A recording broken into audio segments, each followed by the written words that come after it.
क्या अनोरी और रेना की दोस्ती में आएगी दूरी? कैसे स्क्रिफ दिलाएगा यूडीएम को जस्टिस? क्या होगा शैडो मैजिक का दी एंड? हाय दोस्तों, welcome back to our channel. आज मैं अपसाइड डाउन मैजिक नामक 2020 की अमेरिकी फैंटेसी फिल्म का रिकैप देने जा रही हूँ। फिल्म अनोरी के साथ शुरू होती है, जो बिल्ली को देखते हुए अपनी जादुई शक्ति का पता लगाती है। अचानक उसके चेहरे पर विस्कस दिखाई देते हैं और वो किसी तरह खुद को एग्जैक्ट एक बिल्ली में बदलने का प्रबंधन करती है। उसके पिता चौंक जाते हैं जब उन्हें पता चलता है कि उनकी बेटी भी अपने कैट अवतार में विंग्स निकाल सकती है। 6 साल बाद वो बताती है कि वो सेज एकेडमी जा रही है, एक ऐसी जगह जहां उसके जैसे हर जादुई टीनेजर को अपनी कैपेबिलिटीज को नियंत्रित करने के लिए ट्रेन किया जाता है। इस बीच अनोरी की सबसे अच्छी दोस्त रेना कावाजल के पास भी एक सुपर पावर है, जो आग को नियंत्रित करना है। ऐसा लगता है कि अनोरी को अपने कौशल को नियंत्रित करने में मुश्किल हो रही है। वो एक बिल्ली में बदल सकती है, लेकिन एक बीवर की पूंछ और कंगारू के शरीर के आकार के साथ। लॉन्ग स्टोरी शॉर्ट, लड़कियां और अन्य छात्र सड़क के किनारे इकट्ठा होते हैं। फिर उनका स्क्रिप्ट द्वारा स्वागत किया जाता है, जो बताता है कि एकेडमी जंगल के अंदर स्थित है। चलते समय अनोरी स्टूडेंट्स में से एक के साथ बातचीत करने की कोशिश करती है, लेकिन ऐसा लगता है कि उसे उससे बात करने में कोई दिलचस्पी नहीं है। समूह इवेंचुअली एक पोर्टल पर आता है। अनोरी और रीना पोर्टल में प्रवेश करते हैं और सेज एकेडमी के वातावरण से बहुत प्रभावित होते हैं, जहां हर छात्र को अपनी शक्तियों को व्यक्त करने की स्वतंत्रता दी जाती है। एकेडमी की हेडमास्टर मिस नाइट स्लिंगर ने उनका गर्मजोशी से स्वागत करते हुए कहा कि उन्हें द सेज वे में अपना जादू विकसित करने के लिए ट्रेन किया जाएगा। वो तब बताती है कि सेज स्टूडेंट्स को उनकी प्रतिभा के आधार पर 5 ग्रुप में रखेगा, जो कि फजीज हैं, जो जानवरों के साथ संवाद करते हैं, फ्लिकर्स जो किसी वस्तु को अपनी ओर खींच सकते हैं, फ्लेयर्स जो आग को नियंत्रित करते हैं, फ्लायर्स जो उड़ सकते हैं, और फ्लक्सर्स जो अपनी मर्जी से किसी भी जानवर में बदलने की ताकत रखते हैं। हालांकि वो आगे कहती हैं कि स्टूडेंट्स को अपने आप को इस एकेडमी के लिए वर्थी साबित करने के लिए प्लेसमेंट टेस्ट देना होगा। फ्लेयर्स उम्मीदवारों को दूर से एक मोमबत्ती जलाने के लिए कहा जाता है। प्रत्येक स्टूडेंट परीक्षा सुचारू रूप से पास करता है, लेकिन एक लड़का एलियट कोएन जो आग के बजाय स्मोक निकालता है। अंत में रेना की बारी है और इवैल्यूएटर इम्प्रेस्ड होते हैं। इसके बाद द फ्लायर्स को कम ऊंचाई पर उड़ते हुए 30 सेकंड्स के लिए अपनी पोजीशन पर टिके रहने के लिए टेस्ट किया जाता है।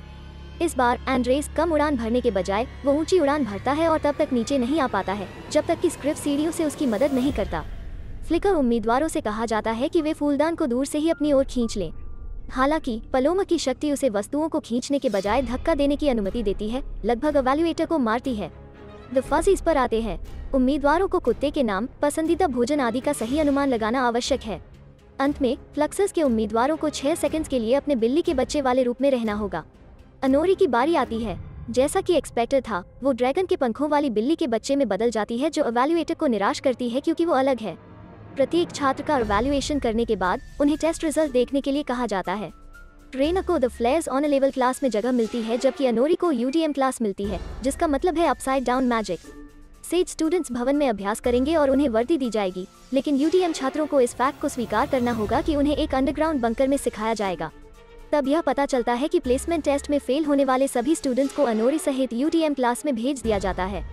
वो अभी भी रियलिटी को स्वीकार नहीं करना चाहती, यह महसूस करते हुए कि वो परीक्षा में एक्सीलेंट थी। जादू का अभ्यास करने के बजाय वे स्कूल के बेसिक स्टफ जैसे मैथ स्क्रिप्ट के साथ पढ़ेंगे, ताकि उन्हें तब तक अनप्रेडिक्टिव बनाए रखा जा सके जब तक कि उनका जादू दूर न हो जाए। मिस नाइट स्लिंगर यूडीएम को दिखाती हैं और समझाती है कि वे इलिटरेट हैं और मानवता के लिए खतरा होंगे, क्योंकि यूडीएम शैडो मैजिक से ग्रस्त हैं, जो केओस और डिस्ट्रक्शन का कारण बनेगा। इस प्रकार उन्हें अपने जादू को मरने देना होगा और एक सामान्य इंसान की तरह जीना होगा। दूसरी ओर रीना अपने पहले ट्रेनिंग में भाग लेती है, जहां शिक्षक उन्हें बताता है कि सेज मैच में स्कूल का प्रतिनिधित्व करने के लिए प्रत्येक टैलेंट से 2 बेस्ट स्टूडेंट्स को चुना जाएगा। मैच का विजेता अपकमिंग एनुअल फाउंडर्स डे में प्रस्तुति देगा। अपने फायरबैंडर कौशल को तेज करने के लिए रीना को अपनी आग का उपयोग करके पॉपकॉर्न पॉप करने के लिए कहा जाता है। वो डिस्ट्रैक्ट हो जाती है और पॉपकॉर्न अधिक पक जाते हैं, जो शिक्षक को निराश करता है। चंद्र नाम की एक लड़की चुपके से रीना को देखती है। अगले दिन अनोरी बहुत उत्साहित है, क्योंकि वो सोचती है कि वे उड़ती हुई झाड़ू को नियंत्रित करने के लिए ट्रेन करने जा रहे हैं, लेकिन यह सिर्फ एक सामान्य झाड़ू है और उन्हें कचरा साफ करने का आदेश दिया जाता है।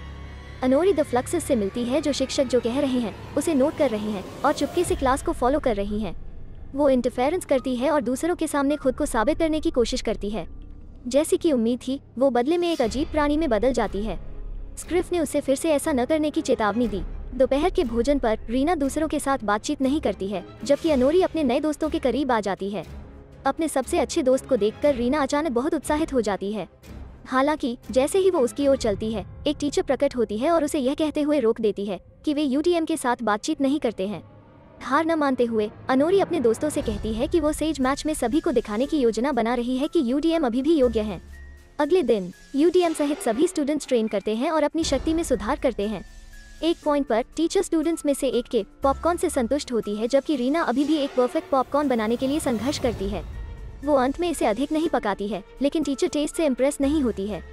ओवरवेल्म रीना चंद्रा से मिलती है, जो उसकी क्षमता को अनलॉक करने के लिए उसकी मदद की पेशकश करती है। वो अंत में अनोरी से मिलती है, यह दिखाते हुए कि वो ठीक है। लाइब्रेरी में रीना को अचानक एक काली रहस्यमय किताब का पता चलता है। तब से यह किताब उसका पीछा करती रहती है। उस रात अनोरी द सेज मैच की तैयारी करती है, लेकिन उसके दोस्त निराशावादी हैं क्योंकि वो अन्य जानवरों में ट्रांसफॉर्म करती रहती है।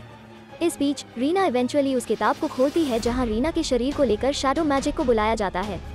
सेज मैच में वो अपने फायरबेंडर कौशल के साथ बेहद अच्छी हो जाती है और अपने राइवल्स के खिलाफ मैच जीत जाती है, जिसका अर्थ है कि वो द फाउंडर्स डे पर प्रदर्शन करेगी। अचानक एक जंगली अनोरी प्रकट होता है और एक बार फिर इवैल्यूएटर्स के सामने खुद को साबित करने की कोशिश करती है। दुर्भाग्य से वो फिर से फेल हो जाती है। वो एक विशाल भयानक एनिमल में बदल जाती है और रीना अपनी सबसे अच्छी दोस्त पर हमला करते हुए एक शक्तिशाली आग का गोला फेंकती है। वो उससे माफी मांगती है क्योंकि वो अभी भी नहीं समझ पाती है कि वो कैसे इतनी स्ट्रांग हो गई है।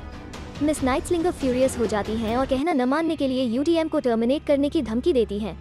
उसके दोस्त अनोरी से बहुत निराश हैं, यह सोचकर कि कोई भी चीज़ उनके भाग्य को उल्टा नहीं बदल सकती है।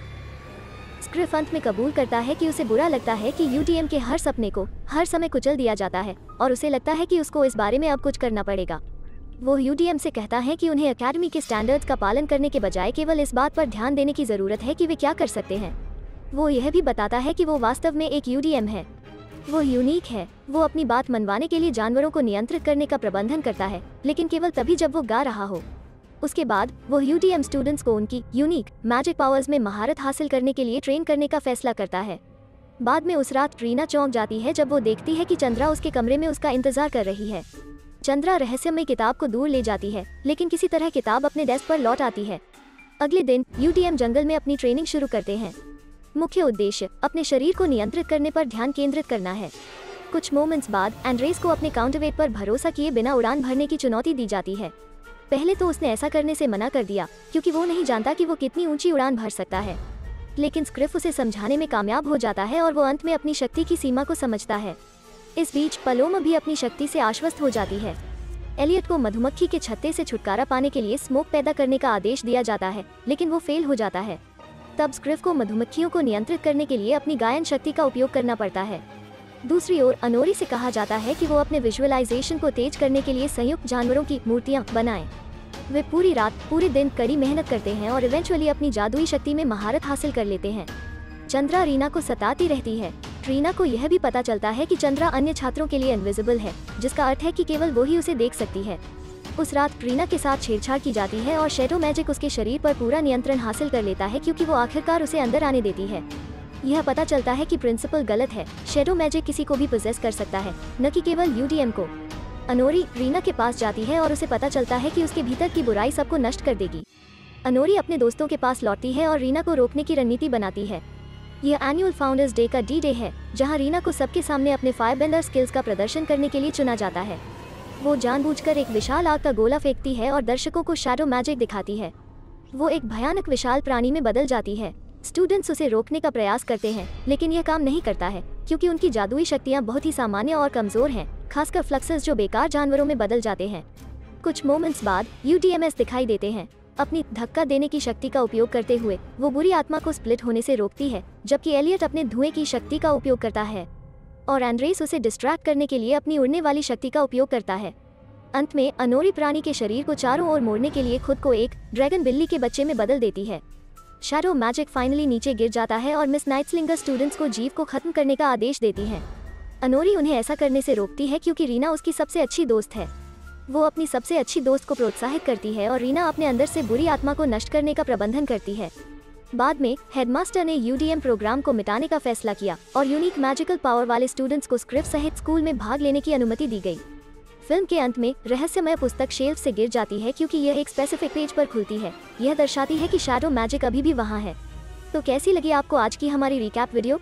हमें कमेंट बॉक्स में जरूर बताएं। वीडियो को लाइक और शेयर करें, साथ ही चैनल को सब्सक्राइब करना न भूलें।